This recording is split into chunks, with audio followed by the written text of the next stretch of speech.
Civilians में आप सभी का स्वागत है। आज हम ज्योग्राफी में पढ़ेंगे अपवाह प्रणाली। अपवाह प्रणाली जिसमें हम नदियों के बारे में पढ़ेंगे। इसमें हम विभिन्न प्रकार की नदियों के बारे में देखेंगे, जैसे गंगा, सिंधु, ब्रह्मपुत्र, गोदावरी, महानदी, कावेरी, कृष्णा, नर्मदा, ताप्ती और इत्यादि। इतनी सारी नदियों के बारे में हम देखेंगे। तो सबसे पहले हम अपवाह प्रणाली का वर्गीकरण देखते हैं। अपवाह तंत्र या प्रणाली का वर्गीकरण, ये भारतीय अपवाह तंत्र है। तो नदियों का जो वर्गीकरण है वो कई प्रकार से किया जा सकता है। तो पहले हम देखेंगे जल विसर्जन के आधार पे। जल विसर्जन, जिसके आधार पे दो भागों में बांटा जाता है। पहला भाग है अरब सागर और दूसरा है बंगाल की खाड़ी। तो अरब सागर और बंगाल की खाड़ी।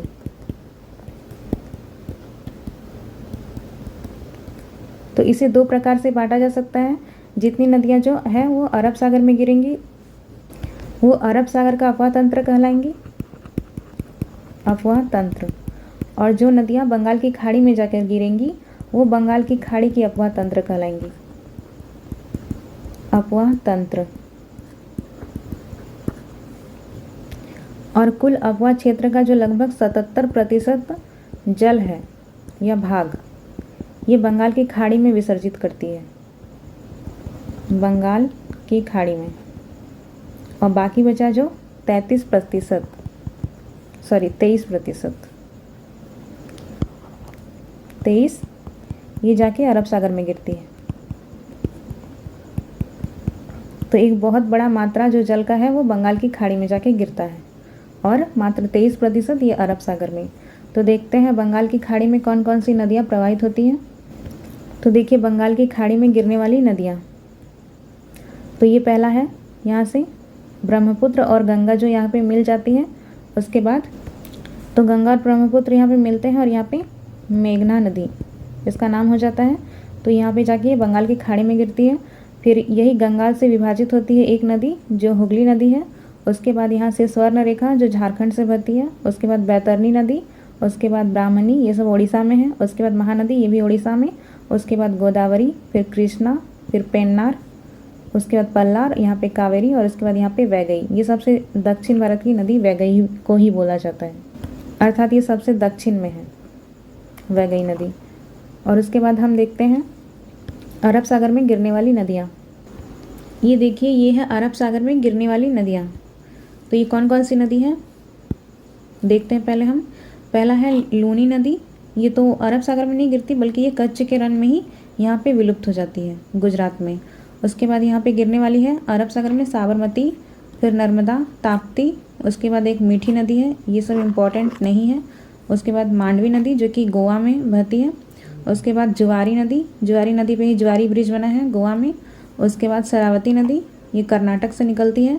उसके बाद भरतपुझा, पेरियार, पुम्बा। तो इसमें से कुछ इम्पॉर्टेंट नहीं है, जिसमें भरतपुझा, ये मीठी नदी और यहाँ पे पुम्बा, इनमें से कुछ नदी है जिनको ट्रिक द्वारा याद किया जा सकता है कि अरब सागर में गिरती है। तो ये ट्रिक क्या है? समानता, समानता। सा से हो गया साबरमती। उसके बाद माँ से हो गया मांडवी नदी या फिर माही नदी बोल सकते हैं, मांडवी और एक माही नदी। उसके बाद न से हो गया नर्मदा और ता से हो गया ताप्ती। ये कुछ नदियाँ हैं, ये इम्पॉर्टेंट है, जिनको आपको याद रखना है कि ये अरब सागर में गिरती है। अभी हमने जल विसर्जन के आधार पर नदियों को बांटा। अब हम अपवाह तंत्र के हिसाब से देखेंगे। अपवाह तंत्र ये तो भारत की नदियों को दो मुख्य अपवाह तंत्रों में बांटा जाता है। पहला हो गया इसमें हिमालय की नदियाँ, हिमालय की नदियाँ। और दूसरा जो है ये हो गया प्रायद्वीपीय नदियाँ, प्रायद्वीपीय नदियाँ। इसमें हिमालय अपवाह तंत्र आएगा, हिमालयी अपवाह तंत्र।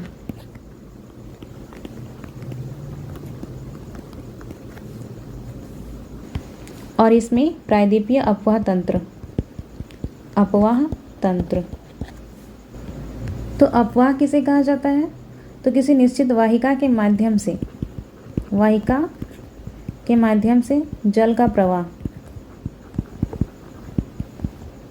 जल का प्रवाह, इसे अपवाह कहा जाता है।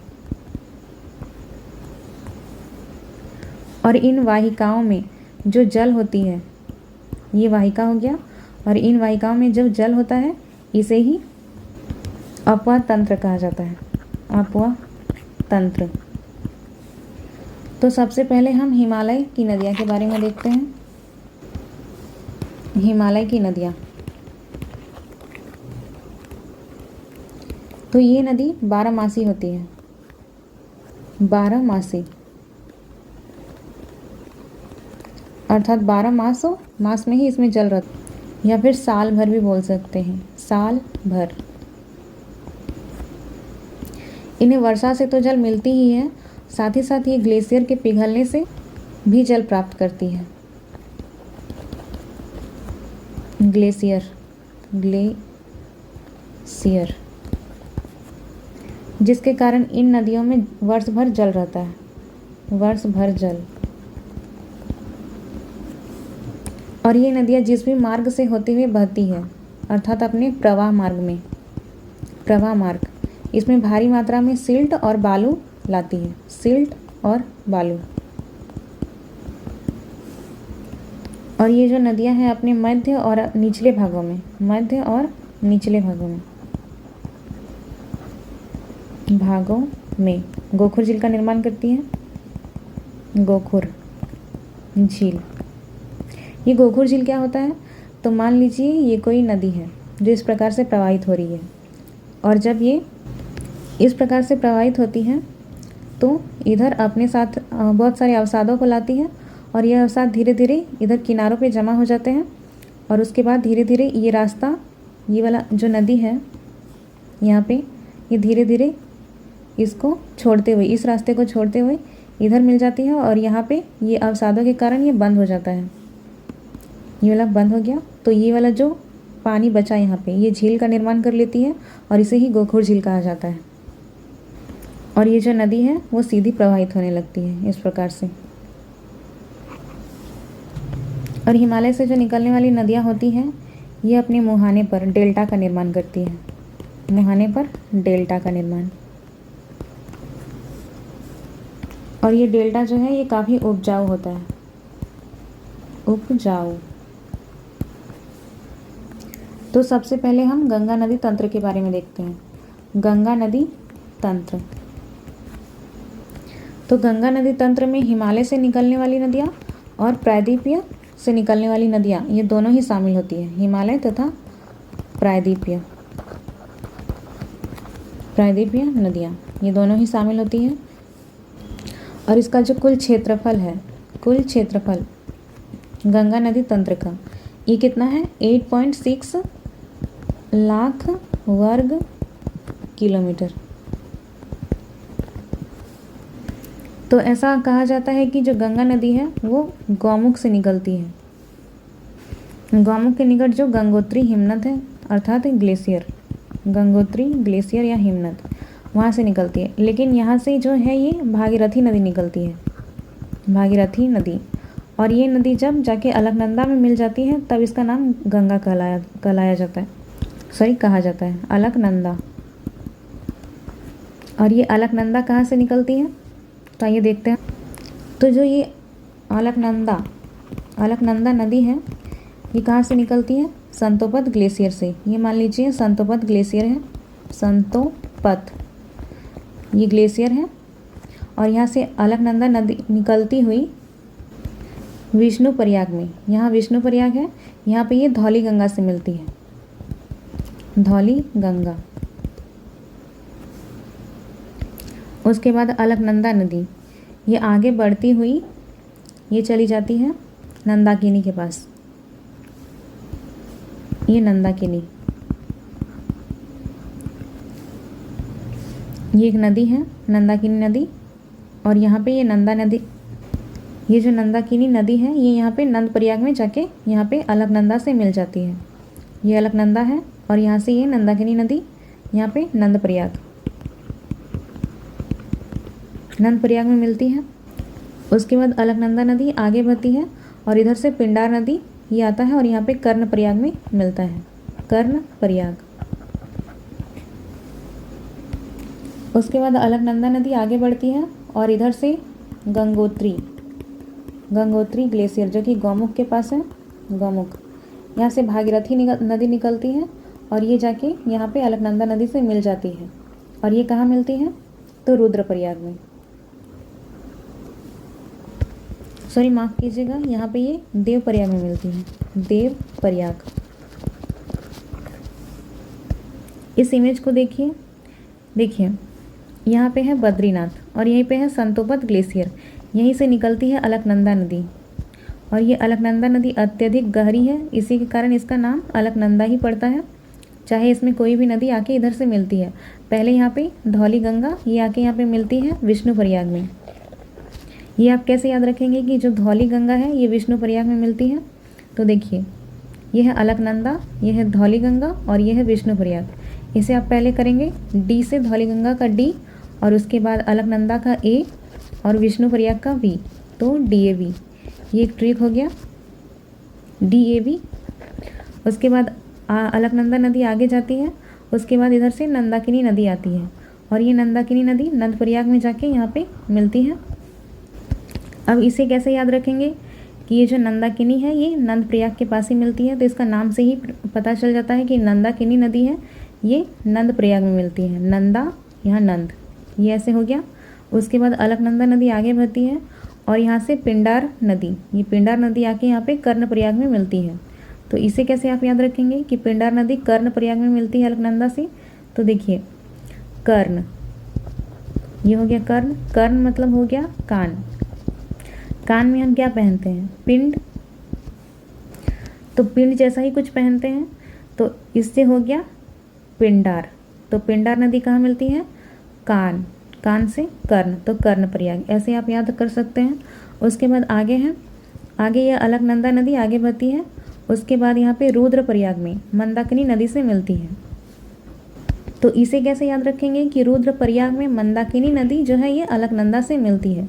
तो देखिए पहले यहाँ पे क्या है? रुद्रप्रयाग, रुद्रप्रयाग का आर, उसके बाद अलकनंदा, ये अलकनंदा नदी यहाँ पे मिलती है मंदाकिनी से, तो अलकनंदा का ए, उसके बाद मंदाकिनी का एम, तो रैम या फिर राम कर सकते हैं इससे। तो इससे ये रिलेट हो जाएगा कि रुद्रप्रयाग में अलकनंदा नदी मंदाकिनी से मिलती है। उसके बाद ये अलकनंदा नदी आगे बढ़ती है और यहाँ पे देवप्रयाग में ये भागीरथी नदी से मिलती है जो कि गंगोत्री ग्लेशियर से निकलती है। ये गंगोत्री ग्लेशियर से भागीरथी नदी निकलती है और जाके देवप्रयाग में ये अलकनंदा नदी से मिल जाती है और तब जाके ये गंगा नदी कहलाती है। यहाँ से इसका नाम गंगा पड़ता है। तो यहाँ देखिए ये अलकनंदा नदी, यहाँ पे धौली गंगा मिलती है, उसके बाद पिंडार, यहाँ मंदाकिनी, इधर से नंदाकिनी भी मिलती है। उसके बाद यहाँ पे भागीरथी जब यहाँ पे देवप्रयाग में अलकनंदा से मिल जाता है तो इसके बाद ही ये गंगा कहलाता है। और गंगा कहलाने के बाद आगे जाती है, उसके बाद यहाँ पे ऋषिकेश में जाके ये आगे बढ़ती है और हरिद्वार में ये प्रवेश करती है, जहाँ से ये सबसे पहले मैदानी भागों में पहुँचती है। मैदानी भाग में, उससे पहले ये पर्वत में ही थी। फिर ये गंगा नदी आगे बढ़ती है और आगे इस प्रकार से बढ़ती है और अपनी सहायक नदियों को लेके चलती है और जाके बांग्लादेश में ब्रह्मपुत्र नदी से मिलती है, ब्रह्मपुत्र, और वहाँ उसका नाम मेघना हो जाता है। जब ये ब्रह्मपुत्र से मिल जाती है उसके बाद ये बंगाल की खाड़ी में गिर जाती है, बंगाल की खाड़ी में। तो इस इमेज में देखिए ये गंगा नदी आगे प्रवाहित होती है, उसके बाद इसमें यमुना नदी इधर से आते हुए यहाँ पे मिलती है और इधर से गोमती नदी मिलती है। यहाँ पे रामगंगा नदी जो यहाँ से यहाँ प्रवाहित होती है ये कन्नौज में जाके गंगा से मिलती है। उसके बाद ये जो यमुना है ये प्रयागराज अर्थात इलाहाबाद यहाँ पे आके गंगा से मिलती है। फिर और भी बहुत सारी नदियाँ हैं जो उत्तर दिशा से प्रवाहित होती हुई गंगा में मिलती हैं, जैसे घाघरा हो गया, फिर यहाँ से गंडक नदी हो गया इधर से, उसके बाद यहाँ से बिहार में कोसी नदी मिलती है, और यहाँ मध्य प्रदेश के अमरकंटक से यहाँ पे सोन नदी प्रवाहित होती है, और ये जाके यहाँ पे पटना में गंगा नदी से जाके मिल जाती है। फिर जब ये गंगा नदी आगे प्रवाहित होती है यहाँ तो 2 भागों में ये विभाजित हो जाती है पश्चिम बंगाल में, और एक यहाँ पे मुर्शिदाबाद के पास यहाँ पे हुगली नदी अलग हो जाती है, और ये आगे जाके बंगाल की खाड़ी में गिर जाती है। और ये गंगा नदी जो है यहाँ पे बांग्लादेश में प्रवाहित होती है, जहाँ इसे पद्मा नाम से जाना जाता है। उसके बाद इधर से ब्रह्मपुत्र नदी आती है, और ये जो ब्रह्मपुत्र नदी है यहाँ पे जमुना के नाम से जानी जाती है, जमुना। और जब ये जमुना और ये पद्मा नदी मिलते हैं तो यहाँ पे मेघना नदी का निर्माण करते हैं, मेघना। और ये नदी यहाँ पे बंगाल की खाड़ी में उसके बाद गिर जाती है, और यहीं पे सुंदरवन डेल्टा का निर्माण होता है।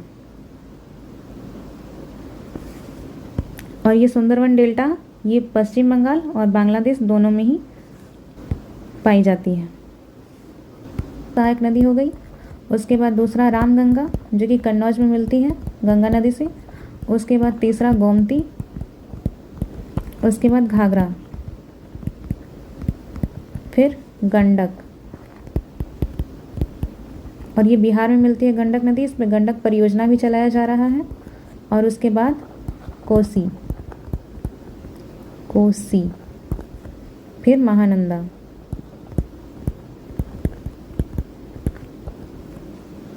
उसके बाद ब्रह्मपुत्र। ब्रह्मपुत्र इसकी सहायक नदी नहीं है बल्कि वो मुख्य नदी है जो कि गंगा नदी के साथ मिल जाती है, ब्रह्मपुत्र। अब हम यमुना नदी के बारे में देखते हैं। तो ये जो यमुना नदी है ये यहाँ पे देखिए यमुनोत्री ग्लेशियर से निकलती है, यमुनोत्री ग्लेशियर से निकलती है हिमनद। तो यमुनोत्री जो हिमनद है ये कहाँ पे है? बंदरपूछ में, बंदरपूछ।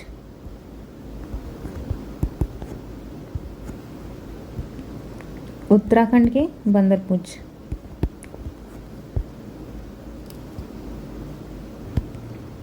उत्तराखंड या यूके बोल सकते हैं। और ये जो यमुना नदी है ये गंगा नदी से यहाँ पे इलाहाबाद, अभी इसका वर्तमान नाम प्रयागराज कर दिया गया है, पहले भी इसका नाम प्रयागराज ही था। तो यहाँ पे आके ये मिल जाती है। और इसी यमुना नदी पे यहाँ पे टोंस नदी आके मिलती है। एक टोंस नदी इधर भी थी जो कि गंगा नदी से मिलती थी, वो यहाँ नहीं, यहाँ पे मध्य प्रदेश से इधर से निकलती हुई ये जाके गंगा नदी में मिल जाती थी। तो यमुना नदी की भी कुछ अपनी सहायक नदियाँ हैं। पहला तो यहाँ पे देखिए ये बेतवा नदी है, और ये जो बेतवा नदी है ये यमुना से यहाँ पे हमीरपुर ये उत्तर प्रदेश में है, सॉरी हमीरपुर होगा, ये उत्तर प्रदेश में है। ये हमीरपुर ज़िले में ही यहाँ पे मिलती है यमुना नदी से, बेतवा नदी। इससे पहले यहाँ पे कौन कौन सी नदी मिलती है यमुना नदी में? तो देखिए चंबल, उसके बाद सिंध, उसके बाद बेतवा, फिर यहाँ पे केन। तो ये सारी नदियाँ जो हैं ये दाईं ओर से मिलती हैं, और इसके बाईं ओर से भी बहुत सारी नदियाँ हैं जो यहाँ पे यमुना नदी में मिलती हैं। तो बाईं ओर से मिलने वाली नदियाँ ये जो है, पहला हो गया हिंडन, उसके बाद रिहंद परियोजना के बारे में आपने सुना ही होगा, फिर सेंगर, वरुणा। आपको हिंडन और रिहंद याद रखना है। तो ये जो यमुना नदी है ये यमुनोत्री ग्लेशियर से निकलते हुए ये उत्तर प्रदेश और यहाँ पे हरियाणा का बॉर्डर बनाती है, और उसके बाद यहाँ पे है दिल्ली। ये दिल्ली से आगे प्रवाहित होते हुए यहाँ पे जगह गंगा नदी में प्रयागराज में मिल जाती है। तो गंगा की सबसे बड़ी सहायक नदी हो गई ये यमुना, और इसकी जो कुल लंबाई है ये 1400 किलोमीटर आप बोल सकते हैं। इसका एग्जैक्ट जो है ये 1376 किलोमीटर है, और गंगा नदी की कुल लंबाई ये 2525 किलोमीटर है। आइए अब हम चंबल नदी के बारे में देखते हैं। चंबल नदी, तो इसका उद्गम जो है ये एमपी के मालवा पठार से होता है और इसकी जो कुल लंबाई है ये 1024 किलोमीटर है। और इसका अफवाह क्षेत्र राजस्थान, मध्य प्रदेश और उत्तर प्रदेश है। अफवाह क्षेत्र राजस्थान, मध्य प्रदेश और उत्तर प्रदेश। और राजस्थान में गांधी सागर बांध इसी पे बनाया गया है, गांधी सागर बांध। ये राजस्थान के कोटा में है।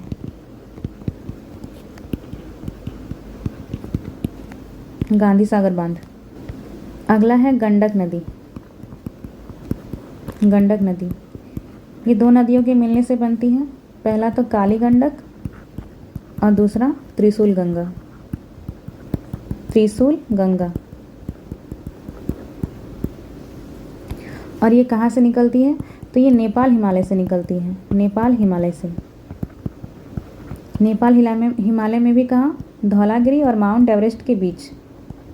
धौलागिरी और माउंट एवरेस्ट के बीच।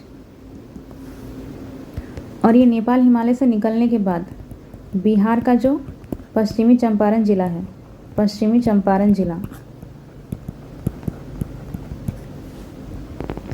से प्रवाहित होते हुए ये गंगा में मिल जाती है। और ये गंगा में मिलती है तो ये पटना में जाके मिलती है। और इसकी लंबाई कितनी है? तो ये है 800 किलोमीटर। एग्जैक्ट है इसका 814 किलोमीटर। आप इसे 800 ही किलोमीटर याद रखें। अगला है घाघरा नदी। घाघरा नदी तो इसका उद्गम कहाँ से होता है? तो इसका उद्गम जो है ये माप चाचुंगो ये ग्लेशियर है।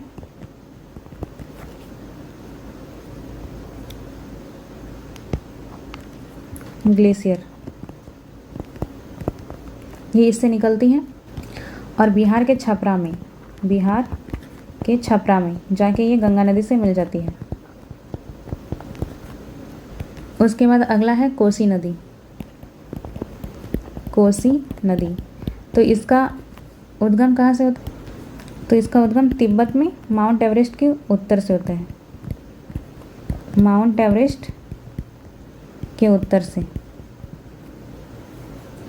और इस नदी को सप्तकोसी नदी भी कहा जाता है। सप्तकोसी नदी जब ये अरुण नदी से मिल जाती है तो इसे सप्तकोसी नदी कहा जाता है। और बिहार का शोक भी इसे कहा जाता है। बिहार का शोक। ये शोक नहीं, ये। अगला है दामोदर नदी। दामोदर नदी तो ये नदी कहाँ से निकलती है? ये झारखंड के लातेहार जिले से। लातेहार जिले से चूल्हा पानी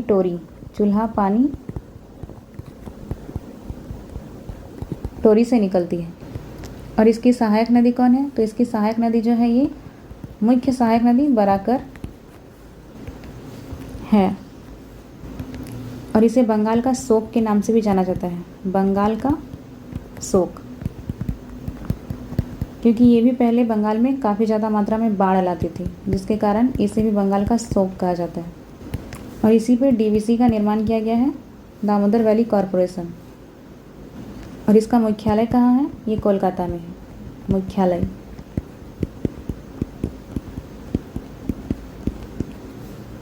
उसके बाद अगला जो है ये है शारदा नदी। शारदा नदी या फिर इसे सरयू नदी भी कहा जाता है। सरयू नदी तो सरयू नदी के किनारे कौन सा शहर बसा है? यह है अयोध्या। अभी हाल ही में यहाँ पे राम मंदिर बना है। तो शारदा नदी को नेपाल में गौरी गंगा के नाम से जाना जाता है। गौरी गंगा। और इसके साथ ही साथ इसे काली या फिर चाइक नदी इसके नाम से भी जाना जाता है। उसके बाद अगला नदी जो है ये महानंदा नदी है, महानंदा नदी। इसका उद्गम कहाँ से हुआ है? तो ये दार्जिलिंग की पहाड़ी से। ये कहाँ है? पश्चिम बंगाल में। दार्जिलिंग की पहाड़ी से इसका उद्गम हुआ है और ये भी बंगाल की खाड़ी बंगाल में जाके गंगा नदी से मिल जाती है।